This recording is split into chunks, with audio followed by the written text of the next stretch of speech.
अगर हम ये देखें कि इस वक्त जो पाकिस्तान को अमेरिका आंखें दिखा रहा है तो उसकी वजह यही है कि भारत के साथ उसका गठजोड़ है। एक सफीर ने यह भी कहा है कि हम इस वक्त भारत को एक ऐसी दिफाई टेक्नोलॉजी देने जा रहे हैं जो इससे पहले हमने किसी को नहीं दी। अल्लाह जाने वो कौन सा सिस्टम भारत को देंगे, लेकिन ये रिएक्शनरी पॉलिसी है कि पाकिस्तान इस वक्त जो है वो चाइना और रशिया की तरफ बढ़ा है। रशिया के साथ कुछ इस तरह की बातचीत भी हुई है, मुआहदे भी सामने आए हैं जिसमें पाकिस्तान जो है वो रशिया के साथ मिलकर दिफा के शोबे में तरक्की की जानिब गामजन हो रहा है। लग ये रहा है ब्रिगेडियर साहब कि अब मेरे जो ये यूनिपोलर से दुनिया बाईपोलर की तरफ जा रही है, लेकिन सर्द जंग वाले रवैये की अब शायद कोई गुंजाइश नहीं है, क्योंकि कोल्ड वॉर का एरिना खत्म हो चुका है और अब चाइना का एक बहुत पॉजिटिव रोल है जो प्ले होने जा रहा है। क्या कहेंगे?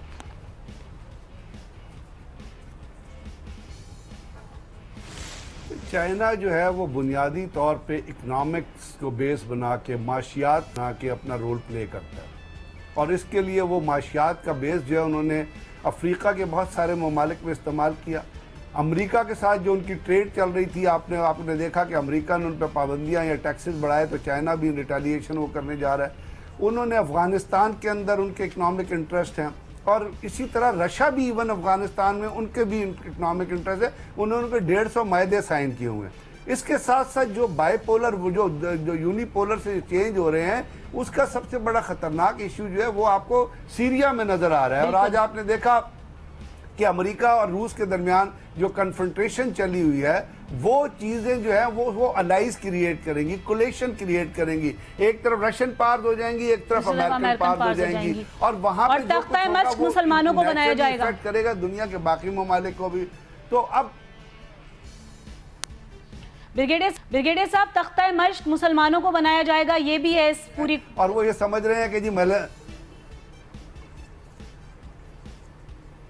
नहीं बन रहे हैं तख्ता मश्क तो मुसलमान। आप देखिए इराक के साथ क्या हुआ, क्या इराक के पास WMDs थे? अब सर चिलकोट इंक्वायरी आई है 6000 10,000 पेजेस की, उसने कहा सद्दाम के पास कोई WMDs नहीं थे। इन्होंने तेल की दौलत ढूंढी थी, बुश जैसे दहशतगर्द ने और जितने उसके कुलीग्स थे, उन्होंने तबाह कर दिया इराक को, लिबिया को तबाह कर दिया जो एक वेलफेयर स्टेट थी, उसका आज क्या हाल है, सीरिया के अंदर जो कुछ हो रहा है। और बाकी हमारे जो दोस्त हैं, कोई मेलानिया ट्रंप के पीछे लगा हुआ है, कोई ट्रंप के बीचे के पीछे लगा हुआ है, कोई उसको पैसे दे रहा है, कोई नई अपने ममालिक में जो है कहकर ये आलमी तौर पर अपने आप को बरीउज़्ज़मा समझते हैं। लेकिन जो वेपन ऑफ मास डिस्ट्रक्शन की बातें की थी इन्होंने इराक वॉर में, इनको कुछ नहीं मिला। अफगानिस्तान को तबाह किया, लीबिया को तबाह किया, अब शाम की तरफ बढ़ रहे हैं, और सब कुछ जानते बूझते मुसलमान जो हैं वो इनके इस खेल का शिकार हो रहे हैं। ये लम्हा फिक्रिया है। ब्रेक का वक्त है, ब्रेक से वापस आएंगे, मजीद खबरों पर डिस्कस करेंगे, हमारे साथ ही रहिए।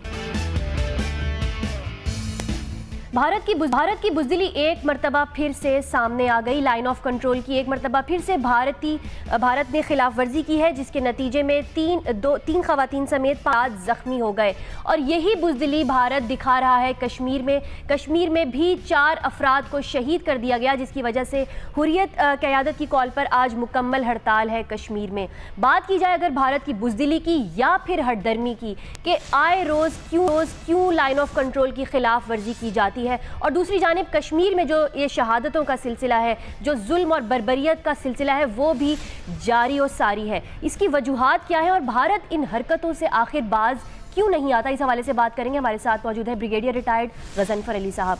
आपको खुशामदीद कहेंगे गजनफर साहब। कहिएगा कि ये आए रोज़ लाइन ऑफ कंट्रोल की खिलाफ वर्जी आखिर क्यों कर रहा है भारत, क्या दिखाना चाहता है ये दुनिया को? एक जानिब तो कहता है कि हम अमन पसंद मुल्क हैं, हम दहशतगर्दी को फ़रोग नहीं देते, और इस तरह से लाइन ऑफ कंट्रोल की खिलाफ वर्जी कौन सी दुश्मनी है, या वो पाकिस्तान से इन रिटर्न क्या चाहता है, क्या वजूहत हो सकती हैं?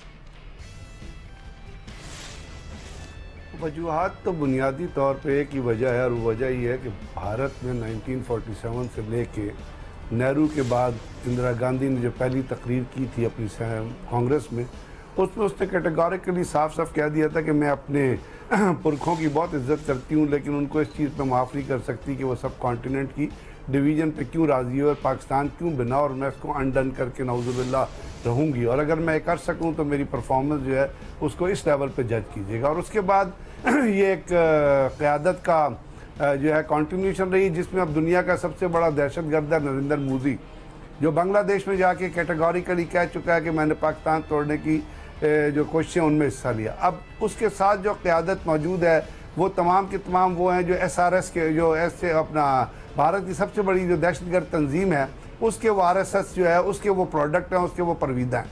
और उसका काम, उनका काम है कि दुनिया में दहशतगर्दी फैलाना, सिर्फ पाकिस्तान नहीं पूरे खित्ते में दहशतगर्दी फैलाना, जैसे अफगानिस्तान के थ्रू पाकिस्तान में कर रही है।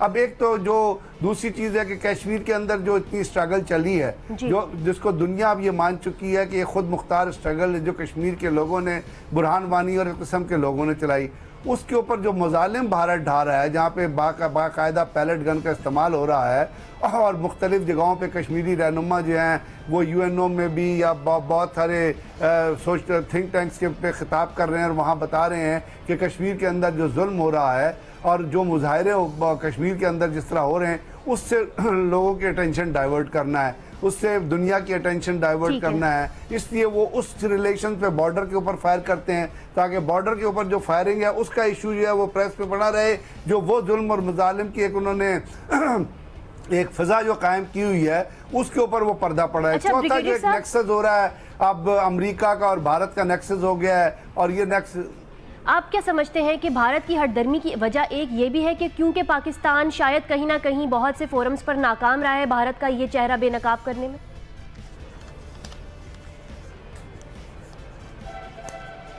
ये मैं बता रहा हूँ ना कि ये तमाम चीज़ें पाकिस्तान के अंदर, में जो अगली बात कर रहा था वो था कि पाकिस्तान के अंदर जो पिछले दिनों, पिछले 5 साल में नवाज शरीफ की सूरत में जो क़यादत रही और फजलुर रहमान जैसे बिकाऊ शख्स की सूरत में जो कश्मीर कमेटी का चेयरमैन है, जिसका काम सिर्फ कश्मीर कमेटी का TADA खाना है, नफरत होती है इस किस्म के लोगों से जो पाकिस्तान के कॉज के ऊपर कॉम्प्रोमाइज़ करते हैं। आज चीफ जस्टिस साहब ने कितना कैटेगोरिकली कहा है PIA के हवाले से कि वो लोग जो इन अदारों को बेच रहे हैं और वो MDs जो इन अदारों में रहे हैं वो उनको आप गद्दार करार दे सकते हैं। तो इस किस्म के लोग पाकिस्तान की सियासत में भी रहे। नवाज शरीफ ने जितना कॉम्प्रोमाइज़ किया है कश्मीर इशू को, इसने तबाह करके रख दिया पूरे के पूरे कश्मीर इशू को। ये नरेंद्र मोदी का दोस्त था, वहाँ पे इनके बिजनेस रिलेशन थे, उस बिजनेस रिलेशन पे इस शख्स ने पाकिस्तान के जो अवाम है, उन अवाम का जो इंटरेस्ट था बुनियादी वेलफेयर का और कश्मीर के लोगों का जो इशू था, उसको बेच के रख दिया पूरी दुनिया।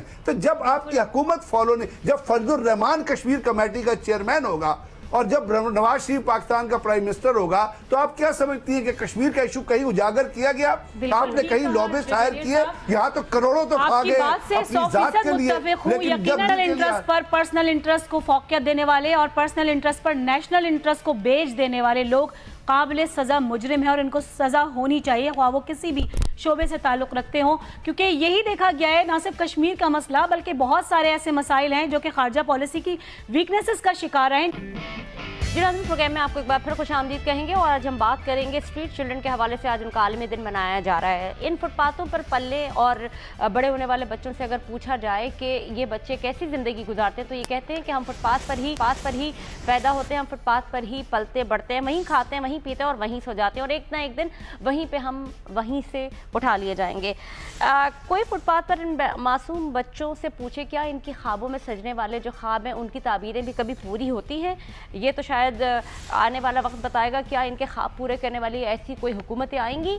ये भी आने वाला वक्त ही बताएगा। लेकिन इन तमाम तर सूरत हाल के ऊपर हम बात करेंगे। इस वक्त हमारे साथ गज़र साहब मौजूद है। गज़र साहब, जो आलमी सतह के ऊपर जब इन बच्चों के लिए काम किए जाते हैं तो उनके कितने फ्रूटफुल नताइज बरामद होते हैं, लेकिन अगर हम अपने मुल्क के हवाले से बात की जाए तो कुछ फुटपाथ स्कूलों ने भी ये काम शुरू किया था, उन बच्चों को पढ़ाना शुरू किया था, उनके ऊपर कुछ एतराज़ात भी हुए थे। आप ये बताइएगा कि क्या कुछ इनके लिए किया जा सकता है?